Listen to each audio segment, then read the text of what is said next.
Today we show you what we are doing with the GNU Radio and the software-defined radio platform in the range of measuring optical properties of the light and use that to stabilize the laser to a special device.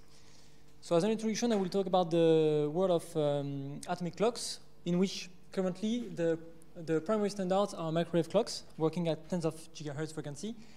But the new trend is to the development of optical atomic clocks, and which are working at hundreds of terahertz frequency, so in the optical domain. And for those clocks to meet the better performances, it is required to develop more stable lasers.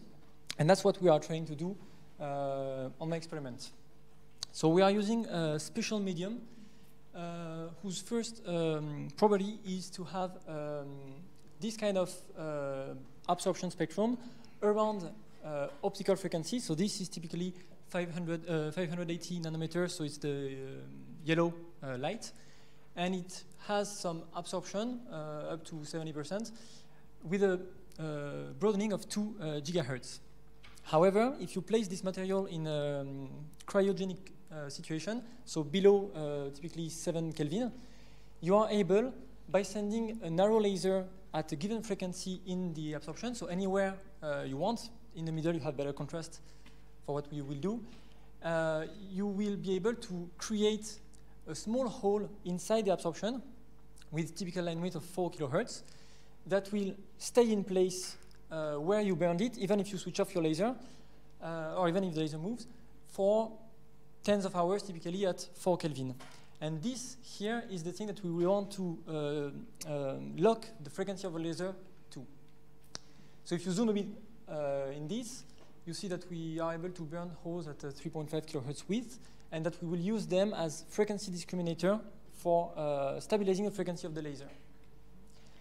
We know by the Kramers-Kronig relations that when an optical wave is going through a medium with such a shape of absorption, the phase of the optical wave will experience some dephasing, which will depend on frequency tuning with respect to the center, which has this shape, so which is basically linked to the Hilbert transform of the shape of the absorption. And this here provides a beautiful error signal to obtain a correction for the laser frequency. So this is the thing we will want to measure with our setup. A bit on the experimental setup. Everything starts with a cryostat. So this is the big machine we use to cool the crystal. Our crystal is inside this chamber here. So this is typically 1 meter long. So a big machine. And that's to have a small temperature for the crystal. The first thing we do is that we send a master laser, we call master laser, which is an infrared laser doubled to yellow light. And we send it to be as a local oscillator, an optical local oscillator, because we want to measure the phase of optical wave, which is impossible with a photodiode, but you can compare phase between optical waves.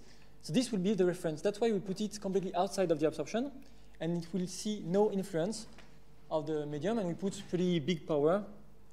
On our experiment, 1 milliwatt is big power. And this laser is also pre-stabilized to a Fabry-Perot cavity, so that the line width of the laser is reasonably narrow to be able to have a narrow hole.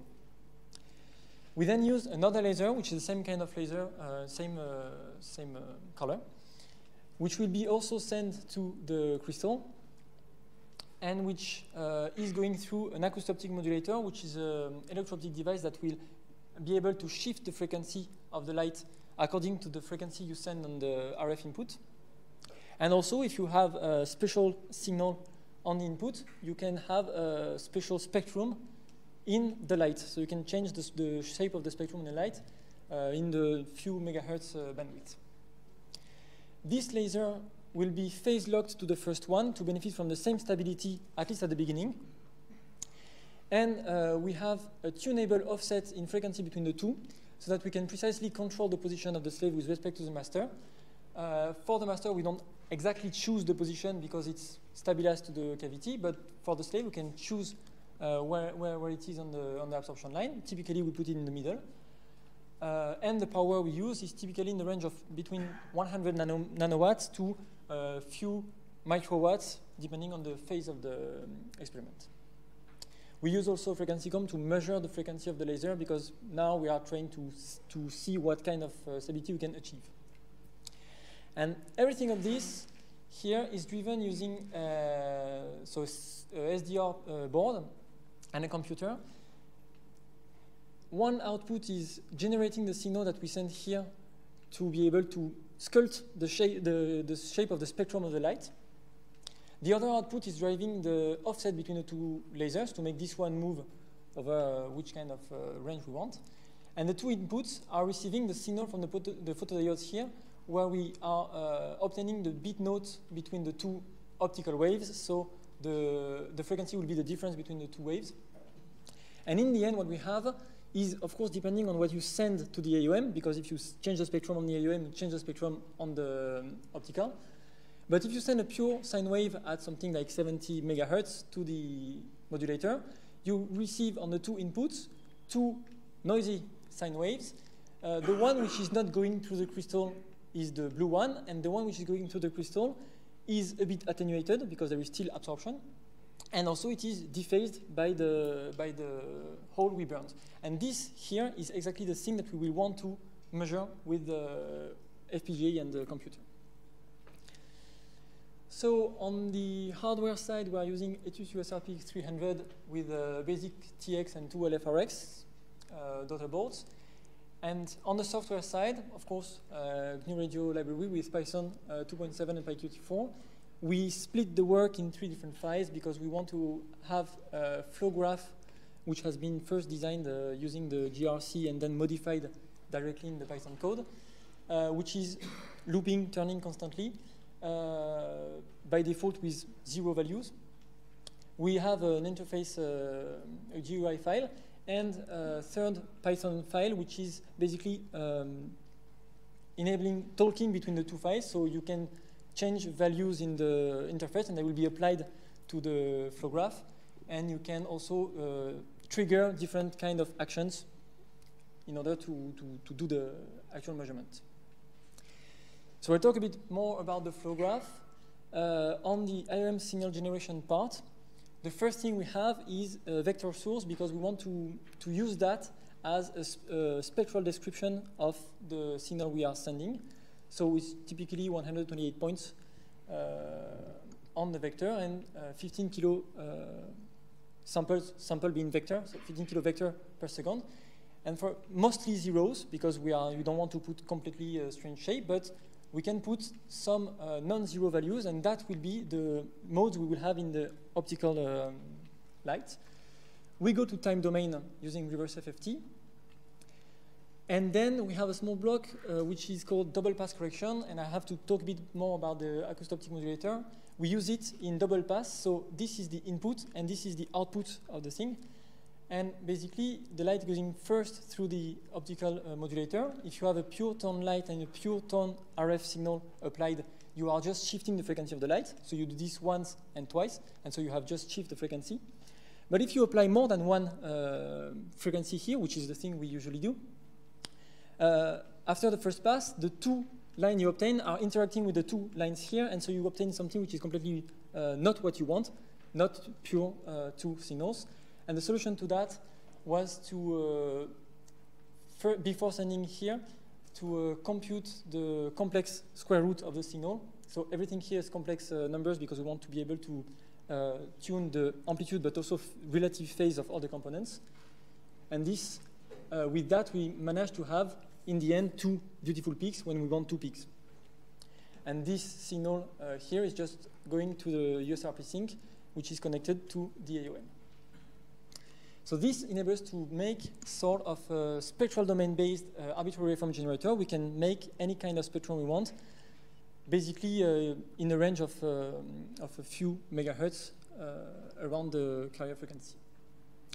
We also created a block because we wanted to be able to sweep the frequency from one frequency to another value and then stop, so not using a sawtooth signal, but just doing one sweep like that. So we implemented the small sweep sync block, which is just using computing the complex sine wave for a given value, And what is important here is that we have two increments. You first have the phase increment, because if you don't change the phase, you are a constant value, which is useless. But then we have a phase increment, which is incrementing the phase increment, so that the frequency of the signal you generate is also changing. And by calculating the good value for both numbers and also for the duration over which you keep those values, we are able to make any kind of scan from minus 1 mega to plus 1 mega in 10 seconds. So this allows us to tune the frequency of the light, and it's basically arbitrary waveform generator in the time domain. On the reception side, what we want to have is the phase induced by the crystal. So the first thing we do is signal acquisition, and then we go to spectrum domain by FFT, and a division between the two inputs when you separate the two complex parts, magnitude and phase, gives on the magnitude part the ratio of the two magnitudes, which is the optical absorption of the medium. And on the phase part, you obtain the phase difference between the two inputs, which is the dephasing we want to measure in the end. We go to spectral domain because we want to be able to apply a mask to the signal, which is typically done with another vector source with corresponding peaks with the thing that has been used for generation. And when you multiply, you are basically filtering a signal. So as an example, here on the blue curve is the output of the magnitude output of one FFT. So here we apply a single tone to the modulator, and we obtain a single tone output. And we are just removing all the noise from here to here by multiplying by a mask, which is 0 everywhere except where the peak is. And we can do this like that, but we can also do something like this with two frequencies and a mask in a +1, -1. So in the end, what we have is that we are able to make any kind of linear combination of any channels that we are measuring. So here it's just making this one minus this one afterwards. To obtain the result, we use an integrate block, which is just summing the points. So it's summing a lot of zeros because we apply a lot of zeros, and it's keeping only the value corresponding to the frequency we want to measure. And in the end, here, so the original stream is at 2 megasamples per second. When you put it in vectors to compute the FFT and the masking, you go to 15 kilosamples per second, but 15 kilo vector per second. And after the integrate block, you are at 15 kilosamples per second, each sample containing the linear combination of the information on each channel. This is typically the kind of signal we obtain. So the absorption, the optical absorption of the medium and the dephasing induced. Here there is no spectral hole, so there is no induced dephasing. And after that, for the magnitude, that's all because we just use it for monitoring to see what is the shape of the spectral hole we have and what is the absorption. But on the phase side, we still want to use that as an error signal, so to perform correction. So we compute the correction by using a PI2 controller that we implemented with an infinite impulse response filter with appropriate taps calculated to have this kind of transfer function, so with very high gain at low frequency to keep the frequency of the laser to the frequency of the hole. And the corner frequency here and the unitary gain frequency here are completely tunable in the software. And then this is sent to a VCO to obtain a variable frequency signal that is applied to the thing which is driving the offset between two lasers. So it's moving the laser accordingly. And using a selector, we are able to choose between this full correction system or just the sweep synth to move the frequency of the laser in order to measure some scan. So the idea is that the master is not moving, is moving independently on his side, and we are changing the difference between master and slave to keep the slave in the center of the hole. So it assumes that the hole is more stable than the cavity, which is the case in the end.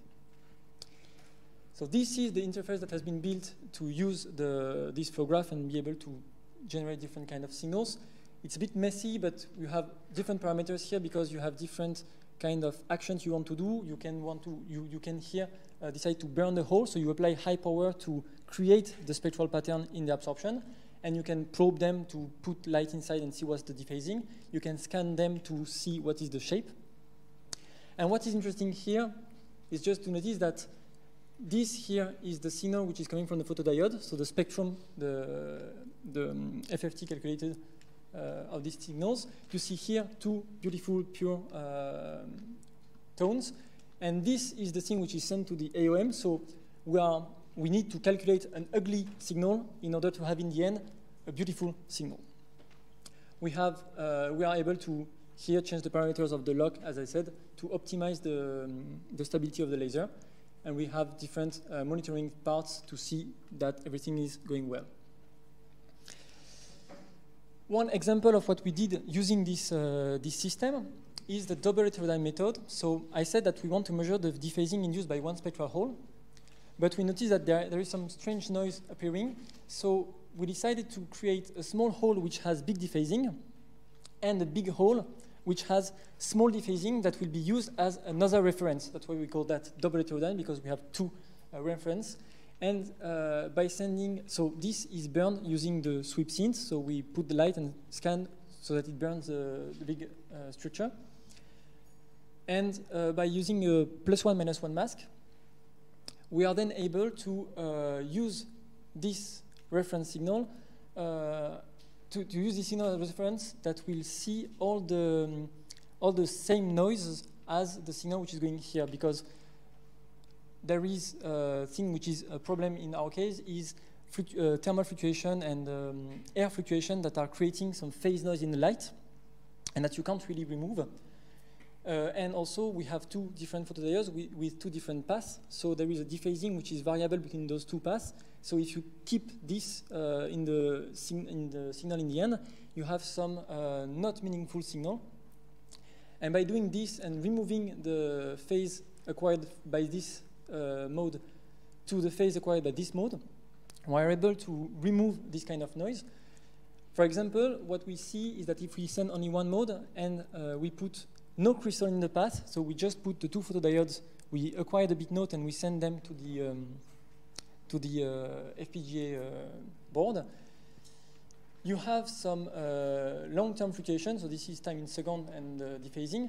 You have some slow fluctuations that have no meaning in terms of frequency stability of the laser. And you would have this kind of signal even if you have a hole and this would be added. In double reference mode, we are able to remove all those fluctuations. So that's the curve we see here. But we keep the signal, which is something I would say important. And using this kind of detection scheme, we managed to get some stabilization of the laser. So this is, again, a land deviation plot. So it just shows the fractional frequency fluctuation for different averaging time. And what we have here is the frequency fluctuation of the laser when it's locked to the spectral hole with the double heterodyne method, as measured by the frequency comb. So we see that it's a value, but the important thing is that this thing is absolutely not anymore limited by the detection noise of the phase measurement, which is far below here. And it's only limited by other technical problems, such as temperature stabilization of the crystal and vibration, because we have a lot of other things to take in account for the stability of the laser. But the signal processing system is quite optimized for this, at least for this level of detection. So to conclude, I would say that we use the GNU Radio library with the SDR platform because it allows to make very fast prototyping of the signal processing. We could have done everything in an FPGA directly, but it would take forever when you want to change just one small block of signal processing. And that's something we did a lot, changing the scheme. And with this frequency multiplexing system, we optimize the detection noise to a level which is not limiting the detection now. And we managed to get some laser stabilization. On the side of the future work that will have to be done, As I said, it's a good, fast prototyping system. However, we are quite limited in the locking bandwidth to tens of hertz, mainly because of the time which is required to take the information from the FPGA board, process it on the computer, and send it back on the loop. There is a fixed delay and a fixed time, which is degrading the bandwidth to something which is not really good. We want to stabilize the laser with a better bandwidth than that. The typical bandwidth is that we want would be more in the range of 100 hertz at least. So we made an attempt at using the RF NOC setup to put some of the signal processing, such as FFT and other parts, on the FPGA directly. However, we lack a bit of knowledge and time for doing that ourselves, and we have a partner which is friend which is good at developing things on a FPGA directly, and we choose another kind of board for putting the system on it, which is FPGA board developed by a Coherent company. And so now we are trying to port our setup on this board and optimizing the position of different processing blocks that have to be done. So the FFT typically can be done on FPGA, but we have to find everything that can be done as fast as possible and the thing that can be done somewhere else. And using the same setup, we would like to try to use the setup in multiple narrow holes, because we are able to burn any kind of spectrum we want and any kind of shape. So the idea would be to use more than one narrow hole and to sum the error signal you obtain in order to improve the signal-to-noise ratio of that at the moment when we will be limited again by the detection noise. And with that, I thank you for your attention.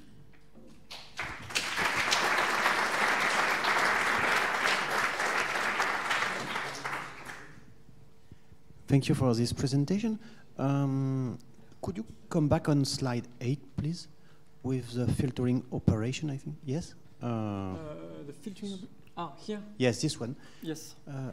I think you told us that you put some zeros outside the line to select the line, that's it?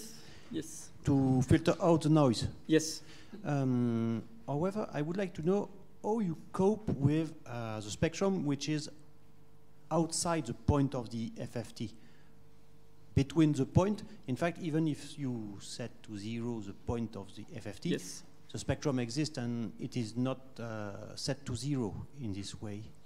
The fact is that the spectrum is discretized, so so it is set to 0 by the mask after, I think, if I understand well your question, when you apply the mask, everything which is here, since the spectrum is discretized, we are just not taking into account the information which is contained in each point here.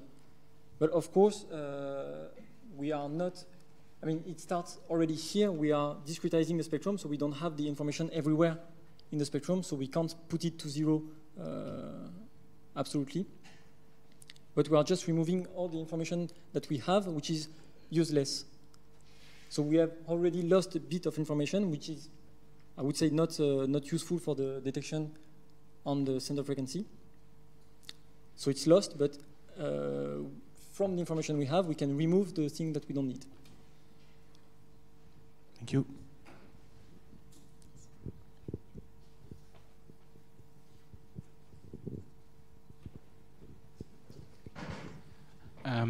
Could you go back to the slide with the block diagram of the optical setup? Yeah. This one? Yeah. So I'm still like kind of digesting that, but okay. What I take from this is that you've got a very linear channel, right? You can divide yes. the spectra. So this is very interesting to me. So are you exciting the AOM with a single tone, or are you exciting it with like a comb?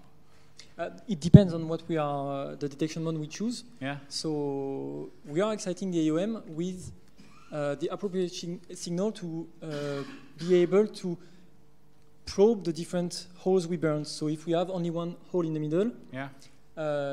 We put only one single tone. And we choose what we do as hole pattern. So it really depends on the kind of... This is very interesting to me, because if you have many tones, you get like a large peak to average ratio, right? In a sine, you always know like... Yes. But with a lot of tones, you can get like large PAPRs.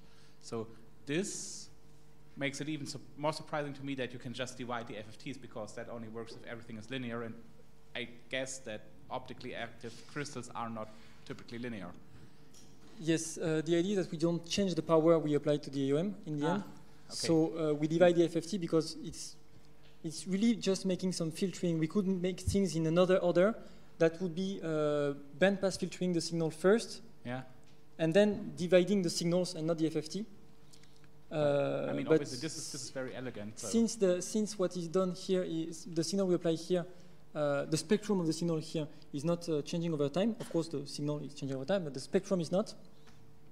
So we have a bit of normalization to do to the signal, so that we calibrate what is the optical power in each channel, and we do that sometimes. Before, and when we do this, we can know what is the number to put on the vector to have the given optical power.